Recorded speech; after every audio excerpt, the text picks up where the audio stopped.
Hey guys, I finally got breaking the action this week and I wanted to produce some decent content for you. It's been a little choppy up to this point. I've been trying to figure out, the ins and outs of doing it, but I wanted to give you a proper introduction to the quail.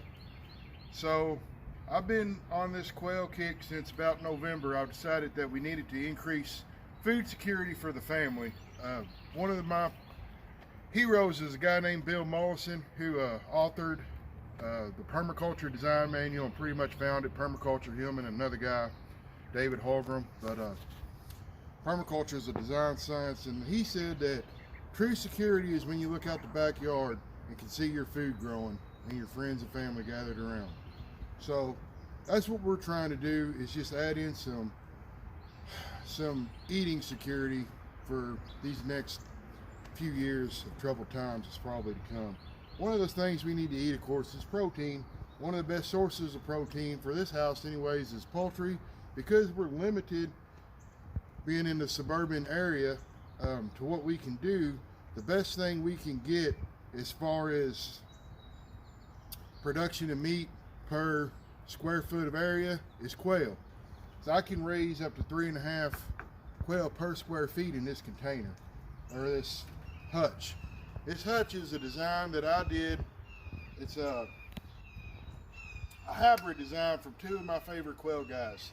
Chris Gaines over at Slightly Redneck. If you haven't checked his channel out, please do. And Terry on Katernick's Corner. Terry's a master craftsman, excellent quail guy, excellent bird man all the way around. But check him out if you haven't. Chris has developed this system where you have this part here with the windbreak. I used this siding because my local neighborhood contractors dumped it off at the abandoned house next door, and it was free to me. And I did most of this out of scrap material. This was an old piece of roofing. That was an old piece of roofing on a rabbit hutch that was just laying around.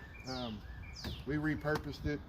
This wire, I did buy the 1/2x1/2 wire, but the poultry netting a buddy of mine gave me for free, so I used that. I had to wind up buying the hardware, and I think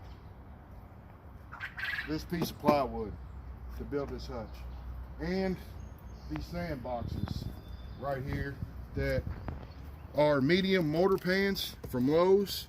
A couple of things that I had to think about when I was designing this is my little 5-foot wife was going to have to be able to get in here to help with these birds, because I leave on town for business every once in a while, and I had to be sure that she was going to be able to care for them. So I didn't want it to be the full 3 feet back that a lot of the wire came, so I bought the 2-foot wire to make the cage bottoms out of. Staggered this so that the poop is evenly concentrated on the ground. So there's a little bit of controversy on how many quail to keep. Some people say 1 per square foot. Some people say 3.5. I'm kind of a mix. Up in here I keep 20 birds. These are my breeders. I've bred them out since, like I said, November. I started with 6 birds, 1 cock bird and 5 hens, and done like 7 hatches in my incubator. The last one you guys seen, the custom incubator, has totally turned my hatch rate around. So I've been able to slow down a little bit. This is my grow out pen down here. We're growing out about 15, 20 cock birds in there. And I've got a fresh hatch downstairs that are about ready to come out. So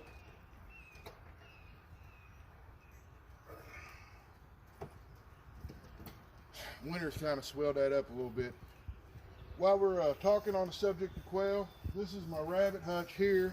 We'll move on a little bit, but quail's fantastic. We'll dip more into depth on them later on, but this is my rabbit hutch here. If you look at how they're placed, this is my wintertime setup, because the cord comes out of the basement. It powers these heated jars here, these for the rabbits, so their water never freezes, and it also powered the light for my quail hutch that I kept on a timer to keep my birds laying all winter. So they're close to my back door.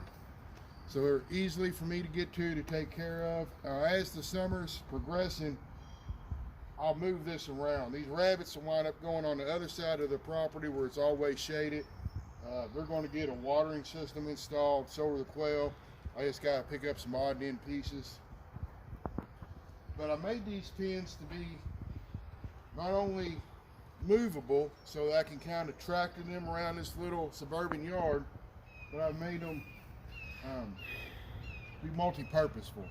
So the back of there is all vinyl siding. When I pop that off, it'll allow a little bit of airflow for the summertime. These buckets is what the rabbits slept in through the winter to keep them out of the wind. They love their little buckets.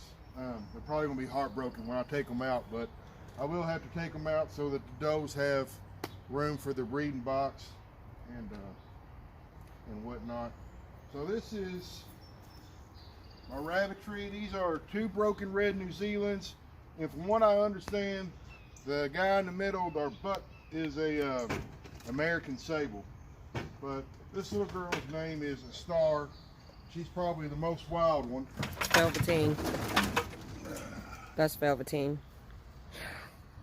Gotta be on your game when you go to get the rabbits out. But yeah, this is a Star. She's That's a broken Velveteen. Velveteen. This is Velveteen. She's so pretty.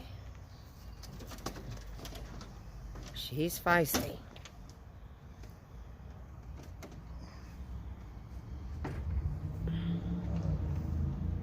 This guy is Peter. Peter's the most docile of the bunch, really. He is a big boy. Big boy. Nice and chunky. He don't fight a whole lot. He's a good boy. Big thing about rabbits is, remember, they're going to try to get you with their back feet. So keep these back feet tucked in close. Keep them to your body. Wear long sleeves if you can. Just be prepared. It's coming. They're going to try to get you. They're not pets. They're meat rabbits. This is a Star. My wife reminded me. She's my favorite.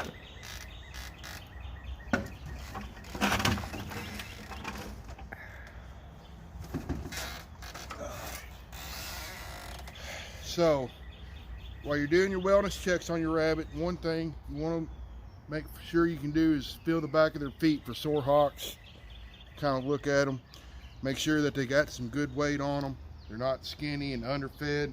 You want to look at their pen and make sure there's no diarrhea in there. Kind of look in their ears. Make sure you don't see no scabs from ear mites. But this rabbit right here has put on some serious weight. I got all these rabbits fresh out of the kit, 6 weeks old.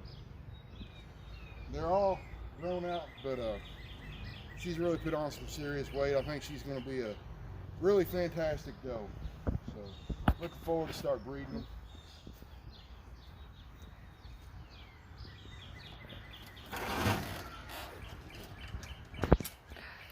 So another part of the function stacking, you haven't heard, there's a canal ship that's sunk carrying fertilizer in Mexico. So now all these farmers are worried they ain't going to have no chemicals put on their food to make it grow for you.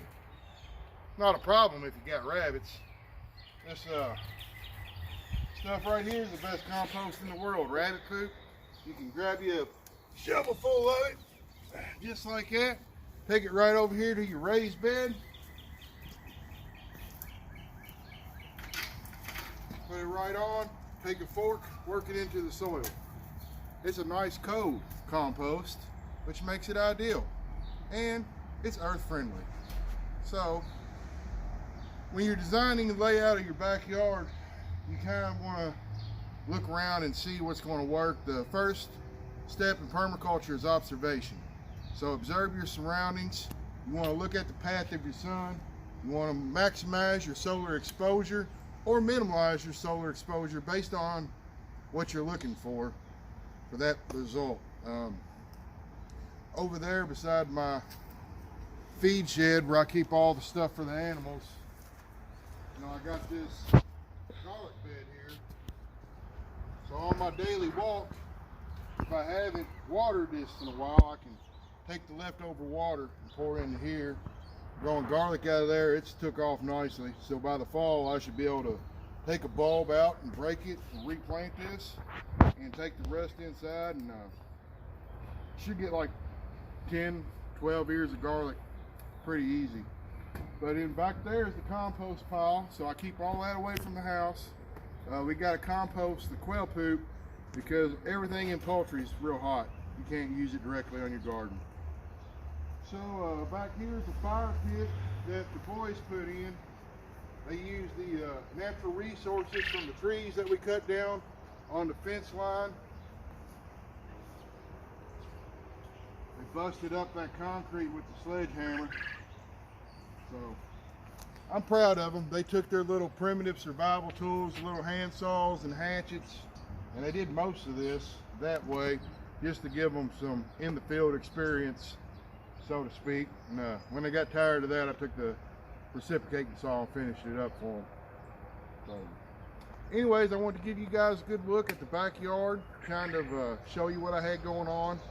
We are planning to put in a few more raised beds, so as we get that done, I'll update the planting and whatnot. But you want to stagger it out because you don't plant everything at the same time, and it's a little too cold to plant your tomatoes and peppers and whatnot yet, but we'll get there.